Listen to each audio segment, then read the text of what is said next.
Om Swastiastu, perkenalkan saya Komang Gede Arisarma Kusuma. Pada kesempatan kali ini saya akan bawakan jurnal reading mengenai neurotoxicity related to snakebite treatment and prevention dengan pembimbing Dr. Uka Udrayana.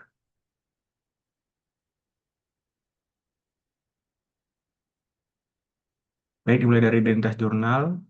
Untuk menulis Murtaza Mustafa, Kafairul Elizam, Hafirdaus Anornaizirah, dan Hamefis. Tahun terbit 2016 dengan penerbit Journal of Medical and Dental Science Research dengan tujuan meninjau dan menjelaskan berbagai aspek neurotoksisitas yang terjadi pada gigitan ular, termasuk mekanisme kerja racun pada sistem saraf, manifestasi klinis yang muncul, serta pendekatan penasalahan dan pencegahannya. Itu dari abstrak, di mana kasus keracunan dan kematian akibat gigitan ular paling tinggi terjadi di Asia Selatan, Asia Tenggara, dan Afrika Sub-Sahara, yang dikelola sebagai penyakit tropis yang terabaikan oleh WHO, di mana manifestasi klinis gigitan ular meliputi mual, muntah, vertigo, takikardi, kulit dingin, dan lembab, serta dapat menimbulkan gejala neurologis seperti parestesia, gangguan bicara, dan kesulitan bernapas. Kemudian neurotoksisitas itu merupakan efek utama racun dari ular berbisa yang dapat menyebabkan perubahan kesadaran hingga koma, terutama pada keracunan oleh Bungarus caeruleus, di mana antivenom harus diberikan sedini mungkin karena terapi ini dapat menelurkan racun yang beredar dan eh, dari penelitian menunjukkan dosis rendah itu sama efektif dengan dosis tinggi. Untuk dari pendahuluan, di mana gigitan ular merupakan cedera akibat taring ular yang biasanya menimbulkan dua luka tusukan dan dapat menyebabkan keracunan atau envenomation. Di mana secara global diperkirakan terjadi 1,2 hingga 5,5 juta gigitan ular setiap tahunnya dengan 421.000 hingga 2,5 juta kasus keracunan dan juga 20.000 hingga 125.000 kematian. Di mana kasus terbanyak terjadi di Asia Selatan, Asia Tenggara, dan Afrika Sub-Sahara dengan angka kematian tertinggi dilaporkan di India. Dari sekitar 3.000 spesies ular di dunia, hanya sekitar 15% yang berbahaya bagi manusia. Namun beberapa spesies seperti naja, Dabuya russelli, Echis carinatus, dan Mungarus caeruleus sering menyebabkan keracunan yang berat. Kemudian terkait neurotoksisitas, merupakan efek utama gigitan ular dari famili Elipidae yang dapat menyebabkan kelumpuhan nervus muskular akut dan menjadi penyebab penting morbiditas serta mortalitas. Di mana penanganan meliputi imobilisasi anggota tubuh, pemeriksaan luka, dan pemberian antivenom. Sedangkan pencegahan dilakukan dengan menghindari gigitan ular dan menggunakan pelindung kaki. Di mana tinjauan ini bertujuan menjelaskan mekanisme neurotoksisitas, pencegahan, serta konsep baru dalam penanganan gigitan ular. Untuk jenis ularnya, itu menurut wilayah di negara berkembang, gigitan ular paling sering dari pekerja luar ruangan, itu seperti petani, pemburu, dan nelayan. Biasanya karena tidak sengaja menginjak atau terlalu dekat dengan ular. Untuk di United States dan Eropa, gigitan ular hanya terjadi pada orang yang melihara ular sebagai hewan peliharaan. Untuk di Afrika sendiri, itu paling sering disebabkan oleh ular mamba, kobra, dan juga carpet viper. Untuk di Timur Tengah, itu paling sering disebabkan oleh carpet viper dan ular dari familia Elepidae. Untuk di Amerika Serikat sendiri dan Amerika Selatan, gigitan itu paling sering disebabkan oleh genus Botrop dan Crotalus atau ular derik. Untuk di Asia Tenggara, ular yang paling sering itu adalah naja-naja, Bungarus caeruleus, Dabuya russelli, dan Echis carinatus. Untuk patofisiologinya, di mana dari gigitan, di mana tidak semua gigitan ular itu menyebabkan keracunan karena sebagian merupakan dry bite atau yaitu gigitan tanpa penyuntikan racun. Di mana kejadian ini cukup sering terjadi pada beberapa spesies ular. Untuk racun sendiri, yang racun ular itu diproduksi di kelenjar parotis yang telah dimodifikasi, kemudian disimpan di belakang mata, yang dapat disuntikkan ke tubuh mangsa melalui taring merongga saat ular menggigit. Untuk kandungan bisanya sendiri, mana bisa ular mengandung berbagai protein dan enzim toksin seperti sitotoksin, hemotoksin, dan neurotoksin yang dapat mempengaruhi sistem saraf, peredaran darah, jaringan tubuh, dan organ vital. Untuk spesies ular, mana kekuatan dan jumlah racun berbeda antar spesies ular, sehingga tingkat peran keracunan dan gejala klinis yang muncul dapat sangat bervariasi. Untuk manifestasi klinis dari tanda lokal itu ada nyeri, edem, kemerahan, perdarahan, bula, dan hingga nekrosis di area gigitan. Untuk dari tanda sistemik itu bisa ada mual, muntah, diare, vertigo, dan nyeri perut. Untuk di neurotoksisitas sendiri, di mana manifestasinya muncul secara progresif, di mana gejala awal dapat berupa gangguan penglihatan seperti kabur atau diplopia, parestesia, dan disartria. Selanjutnya dapat terjadi disfagi hingga kesulitan bernapas. Juga bisa terjadi paralisis otot yang menyebabkan hingga gagal nafas.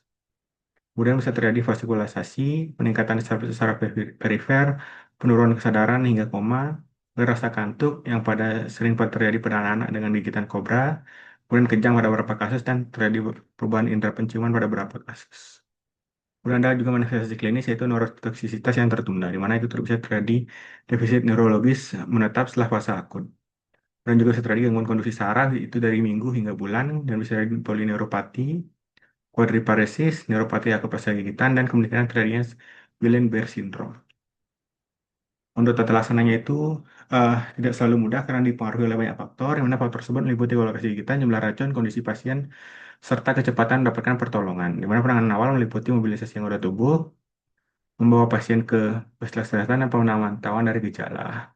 Mana identifikasi spesies ular sangat membantu, namun jika tidak memungkinkan, harus dapat didasarkan pada manifestasi klinis.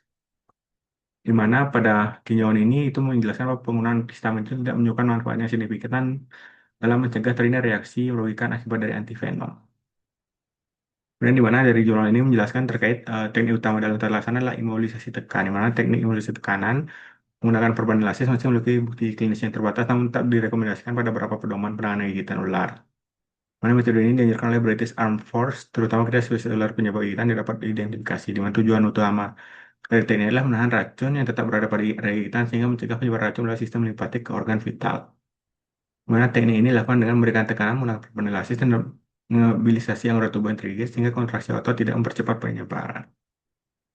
Untuk tata laksanya ada antibisa ular, di mana antivenom merupakan terapi utama pada keracunan gigitan ular yang pertama kali dikembangkan pada tahun 1845 oleh Albert Calmet. Kemudian antivenom diberikan secara intravena dan bekerja secara menetralkan racun yang masih berada dalam sirkulasi, sehingga pemberian harus dilakukan segera mungkin setelah gigitan. Kemudian antivenom modern umumnya polivalen, di mana ini mampu menetralkan racun dari beberapa spesies ular sekaligus. Meskipun dapat menimbulkan efek samping seperti anafilasis, itu masih dapat dicegah dengan epinefrin, di mana beberapa penelitian menunjukkan dosis rendah antivenom memiliki efektivitas yang serupa dengan dosis tinggi. Namun efektivitas dari terapinya itu sangat bergantung pada waktu pemberian sebelum racun berikatan dengan jaringan. Kemudian untuk dari pencegahannya merupakan langkah penting dalam menurunkan angka kejadian gigitan ular itu biasanya gigitan ular terjadi ketika ular merasa terancam, terkejut atau terpojok, sehingga penting untuk mengenali jenis ular yang umum suatu wilayah dan menghindari habitat ular saat beraktivitas di alam. Untuk di wilayah seperti Afrika, Australia, dan Asia Selatan, memiliki banyak spesies ular berbahaya sehingga diperlukan kewaspadaan lebih tinggi saat berpergian atau mendaki. Kemudian sebagian besar ular akan menghindari manusia ketika merasakan getaran langkah kaki, namun beberapa spesies agresif seperti mamba dan kobra dapat beraksi lebih agresif ketika terganggu. Penting untuk tidak menangani itu mendekati ular, bahkan yang tampak mati, karena kepala ular masih dapat beraksi secara refleks dan memiliki serta dapat menyuntikkan racun dalam jumlah besar. Untuk kesimpulan, di mana gigitan ular seluruh dunia memiliki angka kematian yang tinggi sehingga dibutuhkan pengobatan yang efektif dalam kasus neurotosisitas. Di mana ini paling sering terjadi kelumpuhan otot akibat gigitan ular berbisa, di mana gigitan ular tidak boleh dianggap sebagai penyakit yang diabaikan, terutama di negara-negara berpenghasilan rendah dengan angka kematian yang tinggi. Kemudian telah jurnal berdasarkan CASP, apa pertama kali review menjawab pertanyaan yang jelas itu iya, artikel ini memiliki tujuan yang jelas itu membahas neurotoksikologi akibat gigitan ular serta penataan pelaksanaan dan pencegahannya. Kemudian apakah penulis menentukan desain studi yang tepat untuk menjawab pertanyaan penelitian? Yaitu penulis menggunakan pendekatan tinjauan literatur dengan mengutip berbagai jenis penelitian sebelumnya. Kemudian apakah semua penelitian penting yang relevan bukan telah dimasukkan? Itu tidak, karena hasilnya menguji cukup banyak referensi dari berbagai penelitian sebelumnya. Namun metode pencarian literatur tidak dijelaskan secara rinci, seperti database yang digunakan secara pencarian maupun kriteria inklusi dan eksklusi penelitian. Kemudian apakah penulis menilai validitas metodologi penelitian yang dimasukkan? Itu tidak, dalam referensi tidak bukan adanya penilaian kualitas metodologi terhadap penelitian yang dikutip.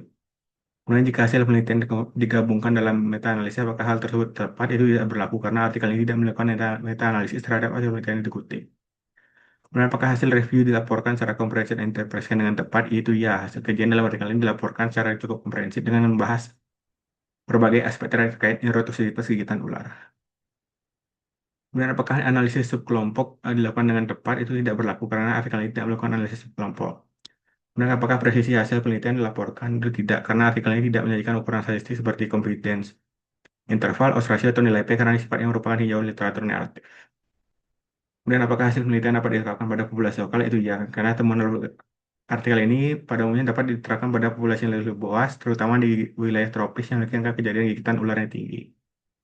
Kemudian apakah manfaat lebih besar dibandingkan risiko dan biaya? Itu ya, karena artikel ini telah membahas beberapa aspek penting terkait gigitan ular, termasuk universitas klinis, komplikasi yang mungkin terjadi, serta pengobatan menggunakan antivenom dan terapi suportif. Kemudian apakah intervensi yang dibahas memberikan nilai lebih dibandingkan intervensi lain? Itu iya. Karena artikel ini menekankan bahwa penggunaan antivenom merupakan terapi utama yang efektif untuk menetralkan racun ular. Kemudian terkait kelebihan dan kekurangan dari jurnal ini, ada kelebihannya, jurnal ini membahas topik neurotoksisitas akibat gigitan ular secara cukup komprehensif. Kemudian artikel ini menggunakan berbagai sumber referensi dari penelitian sebelumnya, kemudian pembahas mengenai penggunaan antivenom sebagai terapi utama dijelaskan dengan cukup jelas. Kemudian artikel juga menguraikan kemungkinan komplikasi neurologis yang muncul setelah fase akut keracunan. Dan informasi yang disajikan oleh artikel relevan untuk bidang kedokteran tropis dan dapat membantu meningkatkan pemahaman tenaga kesehatan mengenai penata laksanaan gigitan ular. Untuk kekurangannya sendiri, mana metode pencarian literatur tidak dijelaskan secara rinci sehingga tidak diketahui terkait database, strategi pencarian maupun kriteria inklusi dan eksklusi yang digunakan. Nah, artikel tidak menggunakan penilaian kualitas metodologis terhadap penelitian dikutip sehingga keurutan boksi dari seluruh studi dapat dievaluasi dengan baik. Dan penulis tidak dapat menyertakan analisis statistik atau analisis sehingga hasil penelitian hanya disajikan secara naratif. Kemudian beberapa bagian pembahasan masih bersifat deskriptif sehingga kurang memberikan analisis kritis terhadap hasil penelitian yang dikutip. Baik, berikut merupakan referensi yang digunakan dari jurnal ini.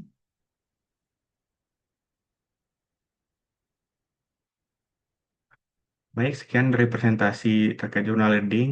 Untuk akhir kata saya ucapkan terima kasih. Buset, ya.